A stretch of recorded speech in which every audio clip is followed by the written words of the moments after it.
Hi, Ben. In comparison to an MMA fight, I just wanted to know where your nerves were at going into the fight tonight.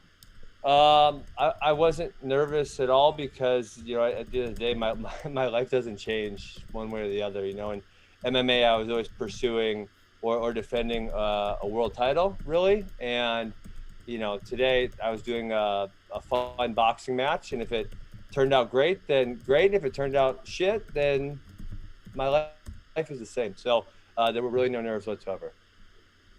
And just quickly, was it true about 6ix9ine asking to walk you out tonight? That is true. And Tyron and then two people after him said, no way, Jose. Okay. Commiserations, and hopefully we'll see you back again soon. I will not be back again. Come to Wrestling Academy. In any sort of cage. I will not be in any sort of cage. All right. Next up is Jeremy York.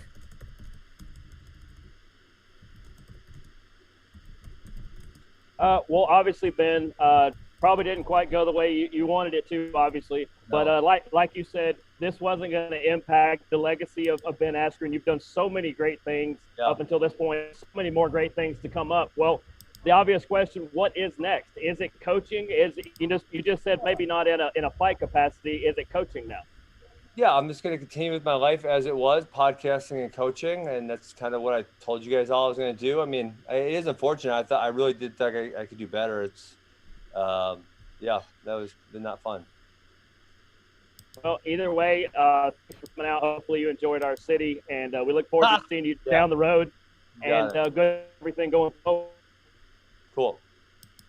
Okay, next up is Boxing Social. Ames here for Boxing Social in association with Betfred. Ben, unfortunately, with the loss and the way it went down, there'll be a level of ridicule that comes with it undeservedly. Were you prepared for that coming in, and what's coming essentially? Probably deserve it. Why do you feel that way? I got knocked out by Jake Paul. It's fucking embarrassing. Like you look very stone-faced and like it hasn't really fazed you, but I'm just wondering, like behind that, how are you feeling emotionally? I don't really give a shit. There's some pizza waiting in my hotel room. I'm going to go eat that. I'm going to go fly home and hang out with my kids tomorrow. And on Monday, I'll probably be at wrestling practice. And finally, I know it sounds trite, and you could probably say, well, you got hit with a knockout punch, but what really went wrong tonight? You know what? I heard my coach, Mike, he was saying I was definitely overreacting to his feints, and that was probably that was the beginning of the end. I probably shouldn't have reacted that hard to the feints. And if that ref would have let me grapple a little longer, maybe that would have helped out a little bit. But hey, there's no excuses, right? I got in a fucking boxing match, and it didn't go so well. Next up is Gabriel Gonzalez. Hey, Ben. First off, can you explain that moment, you get up from the knockdown? What exactly did you say to the ref? What did he say to you? Because we're all seeing and we're like, what the heck was that? Can you tell us what exactly happened? Fine. I said, I'm fine. And he said, no, you're not. And I said, no, I am. And he said, no, you're not. And then he stopped it. And then, he's in charge. And so I can't really debate him that much. Compared to other hits you've taken, the Robbie fight, Robbie Lawler, anything else? More hurt, less hurt? What was it? I don't really feel any pain, but I guess it caused me to fall down. So that's not good. Okay, next up is Daniel Bittman.